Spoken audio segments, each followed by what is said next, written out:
Hello, konnichiwa! I'm an OFW living in a coastal area here in Japan, and today ipapasyal ko kayo sa aming beautiful sea. So, pag summer dito guys ay sobrang sarap mag-swimming sa beach kasi sobrang init talaga at refreshing na mag-swimming sa dagat. So, ayan, dumaan lang kami para maipakita sa inyo ang aming pinagmamalaking dagat dito sa Japan. Actually, iba't ibang area yung dagat dito para siyang pumunta kayo sa Boracay na iba-iba ang beach na pwede nyo mapuntahan. So, ayan, sinundo na ako ng aking asawa at maghahanap naman kami ngayon ng makakainan kasi nakakagutom na rin. Hindi muna kami magsuswimming ngayon kasi malapit lang naman kami. Anytime ay makakapag-swimming naman kami. Nakasita, tabi ni Ikimas. Nagdadrive lang kami para maghanap kami ng restaurant na aming kakainan. Ang ganda-ganda talaga guys ng view dito sa aming paligid talaga guys. Sobrang ganda. At makikita nyo din yung mga beautiful na cherry blossoms dito kapag ka-spring. Kasi maraming puno ng cherry blossoms beside the river. Kaya sulit na sulit yung pagpunta nyo dito sa spring. At sobrang ganda talaga ng lugar namin. Kaya masayang masaya ako dito. Naghahanap kami ng makakainan. Nagugutom na kami. Tingnan nga natin.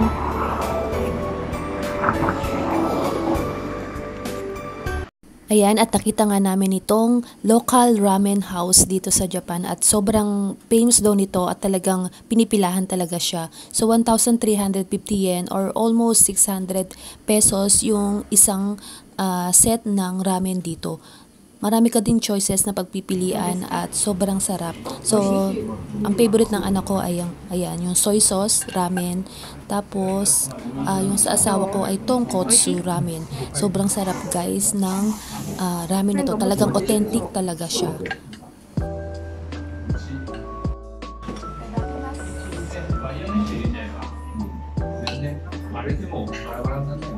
Tikman na natin ang soup. Tadakimasu.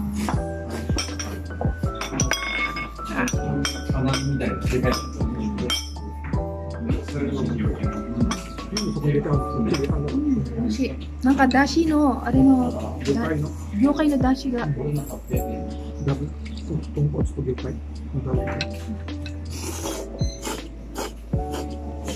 ちょっと割ってくれる？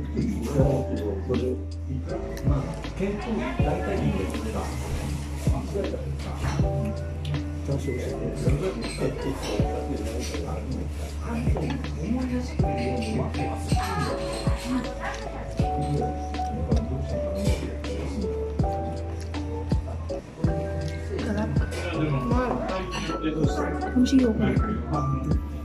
麺がもちもちや。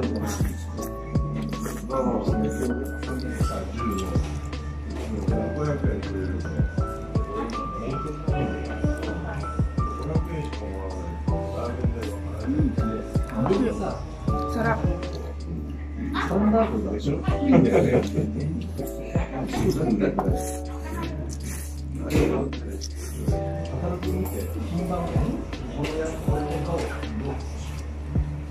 So thumbs up talaga guys sa sarap. After namin kumain ay pumasyal din kami sa sunflower fields na ito. So ayan, sobrang sarap mag picture taking dyan. Talagang instagrammable talaga siya. And after that, pumunta rin kami sa isang market, local market dito. At hindi na yata makalakad yung anak ko sa busog. Jade, anong bibilin mo? Dessert naman tayo ngayon. Sokto cream.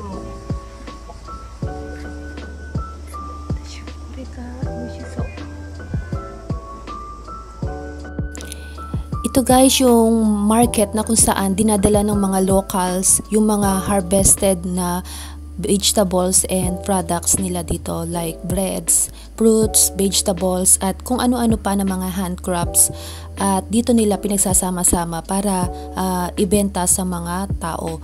So lahat na yan ay from this area lang kaya makakakain ka talaga ng mga organic na mga fresh vegetables and fruits. And also fish, kasi malapit talaga kami sa dagat, kaya marami din talagang iba-ibang klaseng isda. Kaya marami din naman mga turista na pupunta dito para bumili ng mga souvenirs or mga pampasalubong. Madalas din ay dito ako bumibili ng mga beautiful flowers kasi mas medyo mura siya. At sobrang gaganda talaga, guys. Hey Chang, if you ever broke up.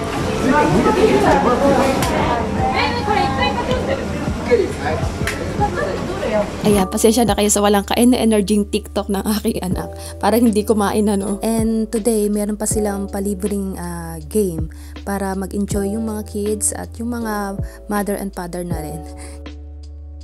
So ayan, itinry na ng anak ko yung shooting game na to at tingnan natin kung ano ang makukuha niya kasi may mga prize na makukuha. Daddy, galingan mo ang pagsipat, galingan mo para tayo ay makapag-uwi ng premyo. Pero ayan, itinry niya pero wala.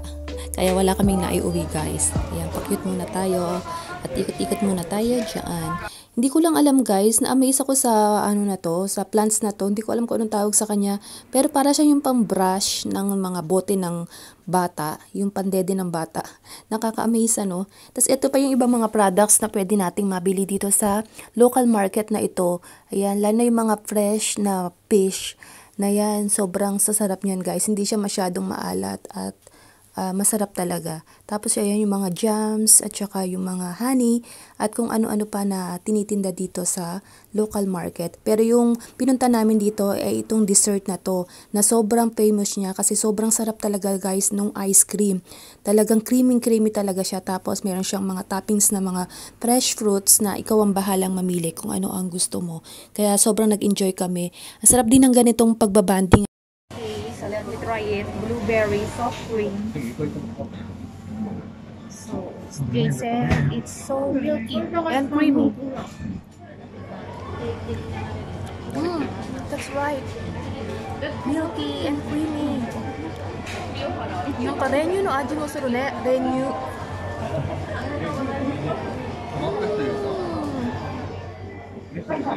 It's different from other soft cream that I've tried.